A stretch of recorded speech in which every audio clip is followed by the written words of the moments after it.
ជាអំពីការសិក្សាថេរភាពនៃអានុគមសិក្សាថេរភាពនិងសង្គ្រាមនៃអានុគម NaH ស្មើជាមួយនឹង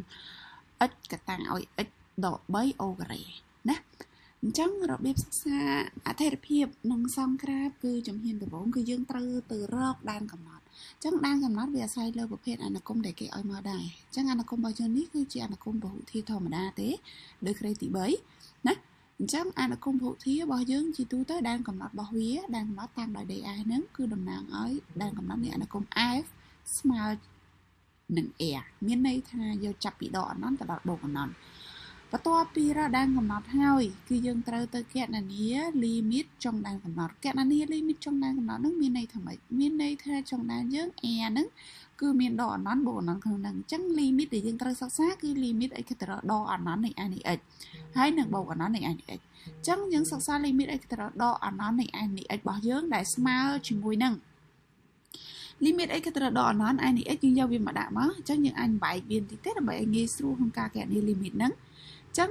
យើងបំបែក x ដក3 o ការ៉េហ្នឹងទៅជា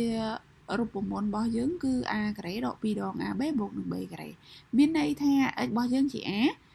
2ដង ab 2គុណនឹង x គុណនឹង b យើងគឺ3ហើយបូកនឹង 3 ការ៉េគឺ9ណាបន្ទាប់មកទៀតគឺយើងគុណ x ចូលខាងក្នុងអញ្ចឹង x គុណនឹង x ការ៉េនេះបាន x គីប x គុណជាមួយនឹង 6x នេះបាន 6x ការ៉េ x របស់យើងគុណជាមួយនឹង 9 របស់យើងបាន 9x បន្ទាប់មកទៀតយើងសង្កេតឃើញថាវាអត់មានចូលរៀងអនន្តដកអនន្តអីទេសម្រាប់អានុគម limit នៃ limit របស់យើងបែបហ្នឹងយើងជំនួសចូលតែម្ដងទៅទីកន្លែងទីតាំងរបស់ x របស់យើងជំនួសវាដោយដកអនន្តចូលអញ្ចឹងវាទៅជាដកអនន្តស្វ័យគុណ3ដកជាមួយនឹង6ដាក់មកវិញកន្លែង x ការ៉េយើងជួសដោយដកអនន្តចូលអញ្ចឹងបានដកអនន្តការ៉េណាបូកជាមួយនឹង9ដាក់មកវិញកន្លែង x ជួសដោយដកអនន្តចូលដូចគ្នាអញ្ចឹងយើងគិតថាដកនៅក្នុងស្វ័យគុណគីបគឺដកនៅក្នុងស្វ័យគុណសេះគឺចេញមកដកទៅដែរអនន្តចង់វាស្វ័យគុណប្រមាណក៏នៅតែអនន្តដែរដូចគ្នាដកនៅក្នុងស្វ័យគុណគូវិញគឺបានបូកប៉ុន្តែបូកវាត្រូវគុណនឹងដកមេគុណមក6គឺដកអញ្ចឹងគុណមកបានដកទៅដែរ6គុណជាមួយនឹងអនន្តការ៉េនេះគឺអនន្តគុណ6គឺ6ទៅដែរបន្តមកទៀតដកនេះអត់មានលើកជាការ៉េលើកជាគីបគេទេអញ្ចឹងគុណជាមួយសញ្ញាបូកខាងមុខ9នេះហើយមកទៅបានដក9គុណនឹងអនន្តបានអនន្តអញ្ចឹងយើងសង្កេតឃើញថាទាំងអស់ហ្នឹងគឺសិតតែដកអនន្តទាំងអស់អត់មានសញ្ញាផ្ទុយគ្នាទេអញ្ចឹងត្រង់កន្លែងហ្នឹងគឺវាអត់មានចូលរៀងចម្លើយវាគឺចេញដកអនន្តទាំងតែម្ដងបន្តទៅទៀតគឺ limit ដែលយើងត្រូវសិក្សាមួយចុងទៀតគឺ limit x ទៅដល់បូកអនន្តនៃ f នេះសិក្សាដូចគ្នាអញ្ចឹងប៉ុន្តែអានេះដោយសារតែនៅពេលដែលយើងជំនួសចូលវាចេញរៀងអនន្ត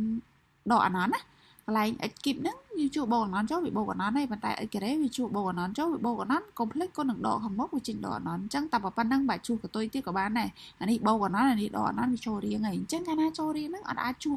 ដូចអា limit x ទៅដកអនន្តមុននឹងបាញ់បានទេដោយសារតែវាចូលរៀងគឺធ្វើតាមរៀងអញ្ចឹងរៀងរបស់វាហ្នឹងគឺរៀងអនន្តដល់អនន្តយើងត្រូវទាញតួ x ឬក្រេខ្ពស់ចេញមកក្រៅជាកតាសម្រាប់អនុគមពហុធាតុដែលមិនមែនជារ៉ាឌីកាល់ឬការ៉េអញ្ចឹង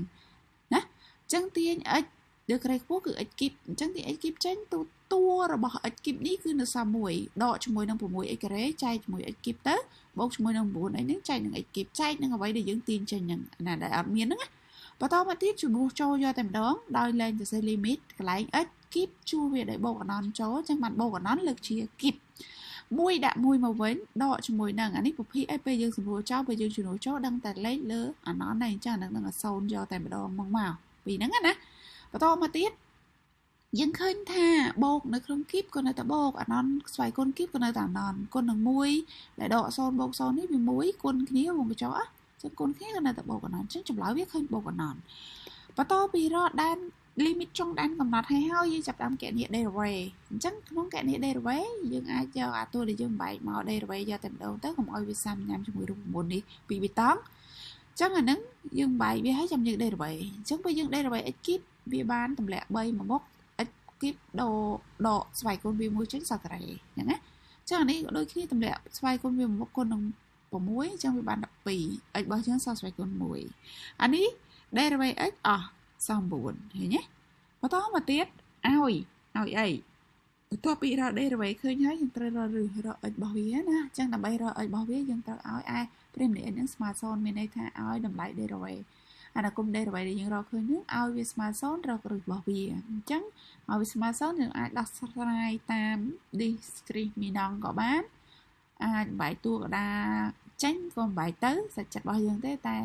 អ្នកគ្រូគិតថាឲ្យយើងបាយតាម discriminant ទៅទោះបីជាយើងបាយតួកដាអត់ចេញដាក់ជាផលគុណកតាអីអត់កើតក៏ discriminant ធ្វើបានដែរអញ្ចឹងណាចឹងអានេះយើងគណនាខ្លួនឯងណាចឹងក្រោយពីគណនាទៅអ្នកគ្រូទទួលបាន x ស្មើជាមួយនឹង1ហើយ x មួយទៀតស្មើនឹង3អញ្ចឹងដល់ពេលយើងរក x ស្មើ1ឃើញយើងយកតម្លៃ x ដែលស្មើ1ជួសជុលក្នុងអនុគម i នៃ x នេះកន្លែងទីតាំង x ជួសដោយ1ចូលទៅទូទាត់ចុះទូទាត់ឡើងឃើញ4មួយទៀតគឺ x របស់យើងស្មើនឹង3យកកន្លែង x ជួសដោយ3ចូលទៅទូទាត់ទៅស្មើ0អញ្ចឹងយើងត្រូវរកបែបហ្នឹងឲ្យហើយបន្ទាប់ពីរកឃើញហើយយើងចាប់ផ្ដើមសង់តារាងអធិរភាពអញ្ចឹងកន្លែងសង់តារាងអធិរភាពនេះគឺ x របស់យើងយកពីដកអនន្តទៅដល់បូកអនន្តសុំទោសផងកន្លែងនេះអត់បានដាក់ដកអនន្តនិងបូកអនន្តពីកន្លែងនេះណាចង់ចឹងអានេះដកអនន្តទៅដល់បូកអនន្តតំណាងឲ្យដែនកំណត់រួចហើយ1និង3គឺចម្លើយរបស់ x ដែលយើងរកឃើញមែន1ជាមួយនឹង3ហ្នឹង x ណា1 3ដាក់ណាទូចមុន1ទូចជាង3ចឹងដាក់1មុនតមកដាក់3បន្តមកទៀតយើងឃើញថាឬរបស់ a ព្រីមនៃ a របស់យើងពេលហ្នឹងគឺវាមាន2អញ្ចឹងអមសងខាងឬគឺសញ្ញាដូច a អញ្ចឹងណាអញ្ចឹង a របស់យើងយកពីណាមក1និង3ហ្នឹងយើងយកចេញពីសមីការណាយើងដោះស្រាយសមីការណាដែលយើងរកឃើញ1និង3អញ្ចឹងយកចេញពីសមីការនោះនេះសមីការនេះ x ការ៉េមេគុណមុខវាហ្នឹងគឺ a អញ្ចឹងសញ្ញាបូកអញ្ចឹងអមសងខាងឬគឺសញ្ញាដូច a ឬ2ហ្នឹងគឺគិតអមសងខាងគឺដូច a សញ្ញាបូកតមកកដៅដកតមកទៀតសម្រាប់កឡោដេកទី3នេះគឺសម្រាប់ f នៃ x មិនព្រីមទៀតទេអញ្ចឹងកឡោហ្នឹងគឺសម្រាប់ព្រួយឡើងចុះហើយអញ្ចឹងយើងមើលលើសញ្ញាលើខាងលើអាស្រ័យលើសញ្ញាខាងលើនេះអញ្ចឹងបើបូកព្រួយរបស់វាមានតែកើនេះដកព្រួយរបស់វាមានតែចុះបូកព្រួយកើអញ្ចឹងយើងកន្លែងទៅមើល limit x ទៅដល់ដកអនន្តឡើយនេះ limit x ទៅដល់ដកអនន្តតែចម្លើយរបស់យើងឃើញអីនេះឃើញដកអនន្តដែរអញ្ចឹងកន្លែងដកអនន្តនេះយើងមើល limit របស់វាឃើញដកអនន្តដាក់ចម្លើយវាដកអនន្តកន្លែង limit x ទៅដល់បូកអនន្តយើងឃើញបូកអនន្តចម្លើយវាដាក់បូកអនន្តណាហើយណាបន្តមកទៀតកន្លែងនេះគឺសម្រាប់ f នេះគឺ f នៃ x ប៉ុន្តែលែង x ទៀតហើយមកដល់ទីតាំងហ្នឹងរុញឡើងលើចំ x លេខ1អញ្ចឹងវាទៅជា f នៃ1ក៏ដូចគ្នាដែររុញចំឡើងលើចំលេខ3អញ្ចឹងវាទៅជា f នៃ3ណាអញ្ចឹងតាមតារាងខាងលើរបស់យើងហ្នឹងមានន័យថាតារាងអធិរភាពខាងលើហ្នឹងតារាងខាងលើ f នៃ x ហ្នឹងហ្នឹងគឺវាមានព្រួញឡើងលើស្រាប់តែឡើងលើចុះវិញអញ្ចឹងព្រួញឡើងលើហ្នឹងឡើងមកដល់ត្រឹមហ្នឹងអញ្ចឹងហ្នឹងគេហៅអតិបរមាហើយអានៅលើមានស្អីអតិបរមាត្រង់ចំណុច1ហ្នឹង1តំណាងឲ្យ x f នៃ1យើងរកឃើញ4ដាក់មកវាមក4ណាហ្នឹងព្រួញយើងចុះដល់ពេលចុះមកដល់ត្រឹមនេះស្រាប់តែឡើងវិញឃើញទេចុះឡើងចុះអញ្ចឹងអាចុះហើយឡើងវិញហ្នឹងគឺចុះនៅខាងក្រោមមានជើងបនៅក្រោមណាអញ្ចឹងមានន័យថាវាមានអបបរមាត្រង់ចំណុចណារុញឡើងលើចំ x ស្មើ3ហើយ i នៃ3ហ្នឹងគេរកឃើញ0បាញ់ហ្នឹងយកវាមកដាក់មកអញ្ចឹងចំណុចអតិនិងអបគឺមានប៉ុណ្ណឹងបន្តពីតារាងអធិរភាពអតិអបហើយយើងត្រូវទៅរកចំណុចប្រសពអញ្ចឹងរបៀបរកចំណុចប្រសពគឺមាន2សម្រាប់ចំណុចប្រសពក្រាបសេតំណាងឲ្យអនុគម i នៃ x ហ្នឹងប្រសពជាមួយនឹង x ព្រីម x ជាមួយនឹង xព្រីម x អញ្ចឹងគឺពេលប្រសពមួយ x ត្រូវឲ្យ y ស្មើ0អញ្ចឹង y យើងគឺអនុគម i នៃ x ហ្នឹងគឺមានន័យថាពេលយើងឲ្យ y ស្មើ0យើងប្រៀបដូចយើងឲ្យ f នៃ x របស់យើងហ្នឹងស្មើ0ដូចគ្នាអនុគមយើងយកមកដាក់ស្មើ0មកតបមកយើងឃើញថានេះវាជាផលគុណអញ្ចឹងស្រាប់អត់ពិបាកដោះស្រាយតាម discriminant អីញ៉ៃទៀតទេឬមិនទូកដាអីទេអញ្ចឹងយើងឃើញថានេះ x គុណជាមួយកតា x ដក3អូការ៉េស្មើ0អញ្ចឹងយើងអាចសេបាន x ស្មើ0ទីបានកតា1កាលណាផលគុណចុះទីបានកតា1ស្មើ0ណាអញ្ចឹងកតាមួយទៀតគឺ x ដក3អូការ៉េស្មើ0ឬហើយយើងដោះស្រាយ x ស្មើ0នៅដដែលឬក៏អាការ៉េនេះយើងបោះវាមក1 0 0ដដែលដក3បោះមកបានបូក3ឃើញទេចឹង x យើងរកឃើញ3ជាមួយនឹង0ចំណុចប្រសពមួយទៀតគឺក្រាបសេប្រសពជាមួយនឹង y ព្រីម y បើប្រសពមួយ y ត្រូវតែឲ្យ x ស្មើ0ដល់ពេលយើងឲ្យ x ស្មើ0អា y ដែលស្មើជាមួយនឹង f នៃ0បានមកពីណាមានន័យថាកន្លែង x យើងជួសវាដោយ0អញ្ចឹង y ស្មើនឹង i នៃ x កន្លែង x ជំនួសដោយ0ចូលកន្លែង x ជំនួសដោយ0ចូលអញ្ចឹងយើងចង់ដឹងចម្លើយ y វិញអាហ្នឹងថាតើវាស្មើប៉ុន្មាន ជំនួសចូលទូទាត់លេខទៅឃើញ0ហេតុអីបាន0អានេះ0ដក3វាការ៉េ9តែកុំភ្លេចគុណ0ខាងមុខគឺវានៅ0រួចហើយយើងចាប់ដើមសង់ត្រង់កន្លែងចំណុចសង់ក្រាបគឺយើងត្រូវសង្ខេបមកវិញពីចំណុចអតិអបៈបើមិនមានអាស៊ីមតូតអាហ្នឹងចាំយើងសង្ខេបមកដែរប៉ុន្តែអានេះដោយសារអានគមហ្នឹងវាអត់មានអាស៊ីមតូតចឹងយើងមិននិយាយដល់អាស៊ីមតូតទេណាចឹងអាហ្នឹងគឺអតិបៈយកមកដាក់សិនមកសង្ខេបឯនេះក៏ជាការសង្ខេបដើម្បីសង្ក្រាបងាយស្រួលដល់ការសង្ក្រាបដោយមិនបើកជុំបើកឡើងទេចំណុចប្រសពយើងរកឃើញអីខ្លះរកឃើញអាចម្លើយវាចង់បញ្ចប់វានោះ x ស្មើ0និង x ស្មើ3 y យើងរកឃើញ y ស្មើ0អញ្ចឹងចាប់ដាក់ដៅអូខេរបៀបដៅអតិតាមជាក់ស្ដែងអតិនិងអបៈណាចឹងអតិយើងមាន x1 y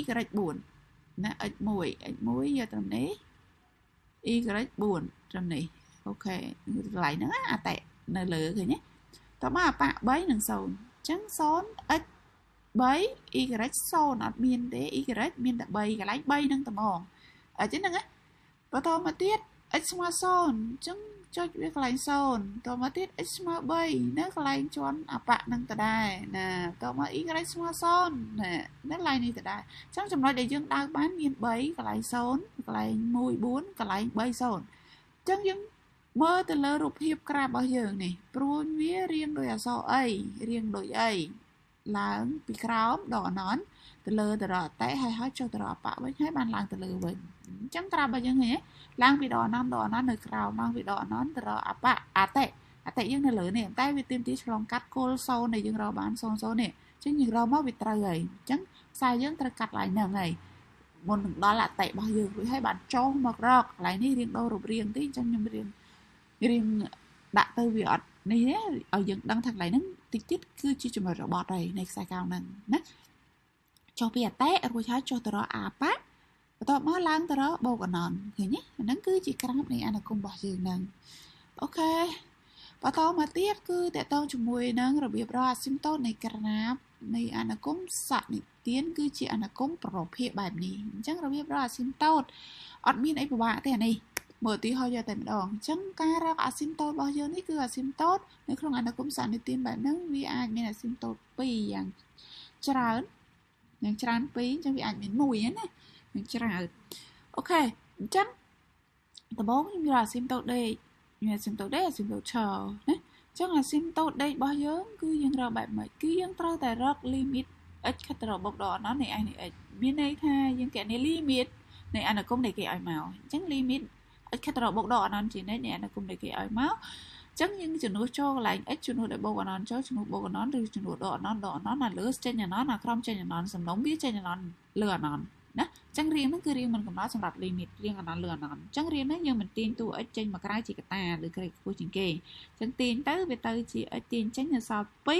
1ទាញ x ចេញនៅសល់1លើ x អូខេអានេះក៏ដូចគ្នាតែទាញ x ចេញនៅសល់1នេះទាញ x ចេញសល់1លើ x សម្រួលចោលចំនួនចូលយកតែម្ដងកន្លែងប្រភេទហ្នឹងកាលណាជួសបូកអណនចូលឬក៏ជួសដកអណនចូលឲ្យតែប្រភេទចេញ0ជានិច្ចអញ្ចឹងចម្លើយវាសល់2លើ1អញ្ចឹងចម្លើយវាចេញ1យើងចង់ទាញរកអាស៊ីមតូតយើងប្រើពាក្យដោយ limit x ខិតទៅបូកឬក៏ដកអណននៃ f នៃ x ចម្លើយវាចេញបានចម្លើយ2នេះអញ្ចឹងចម្លើយ2ហ្នឹងពេលយើងឆ្លើយអាស៊ីមតូតយើងឆ្លើយមិនយើងមើលតែ2ហើយមើល x ហើយហ្នឹង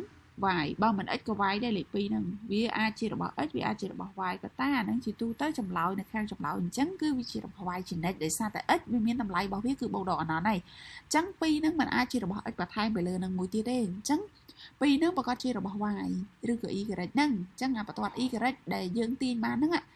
ដើរតួជាអាស៊ីមតូតដេកចាំអាស៊ីមតូត y គឺអាដេក x គឺអាឈរតំណាងអាស៊ីមតូតឈរសម្រាប់អាស៊ីមតូតណាបន្តមកទៀតអានេះរបៀបរកអាស៊ីមតូតឈរនៃអនុគមនឹងតដែរអញ្ចឹងរបៀបរកអាស៊ីមតូតឈរគឺយើងគ្រាន់តែឲ្យដំណើររករឹសនៃភាគបែងមានន័យថាឲ្យភាគបែងវាស្មើ0ហើយរករឹសវាសិនដល់ពេលរករឹសវាឃើញកណនី limit នៃរឹសនោះណាអញ្ចឹង limit នៃ x ខិតទៅរកដក1អញ្ចឹងឃើញទេខាងឆ្វេងបែងចែកឆ្វេងស្ដាំឲ្យគេផងយើងសិក្សាទាំងពីរឆ្វេងស្ដាំនៃ i នៃ x ស្មើជាមួយនឹង limit x ខិតទៅរកដកអណនពីខាងឆ្វេង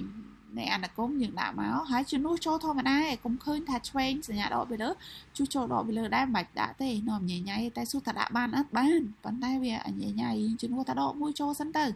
ជួសទៅទូទាត់លេខមកវាចេញស្រាប់តែឃើញដក3លើ0ណា đọ bay lừa sồn ta hát ấy ban là nâng tranh choang để sao ấy đói xa tài choang đọ muối lấy đọ mà mình đọ pi giờ đọ pi chua cho cất hàng cào này cất hàng cào giờ đọ pi chua chó bạn đọ pi bông muối sao đọ mùi chẳng đọ mùi đọ sự nhà một mùi nó cứ do sự nhà nó nhiều mà đã lừa sồn đó trăm này chẳng chắc là nó cứ chay sự nhà kia tiết bạn bầu lấy lừa sồn đang tàn nọ này anh ấy có đôi khi đấy thôi là việc chẳng đôi khi chẳng những ai tin bán à đòi limit ấy cái tờ đồ mùi xoay nâng limit ấy cái tờ đồ mùi sam này anh ấy từng pi nó ngay trong đó vì tranh mùi riêng luôn xanh cái nhé sầm khăn vì tranh xanh cái nhé cái đó vì tranh đôi khi cái đó sầm khăn ai tao vì tranh nhà đòn chẳng à ít cái tờ đồ lên nâng á vì khai thì chia và toàn mối để ít mà đừng lấy nâng mình là đa tu chỉ sim tàu chờ mình nâng á chẳng ọt ai miên trong lối để nữ ní chỉ lấy vật các bạn thì ok ô con trai mình chụp họ lấy ai số bán ô nè cái mình lồng hạt ở những thuốc trong cà rà sinh tàu lồng hạt miên bấy có kho đừng cỡ cũng lấy đến thuốc phong ô con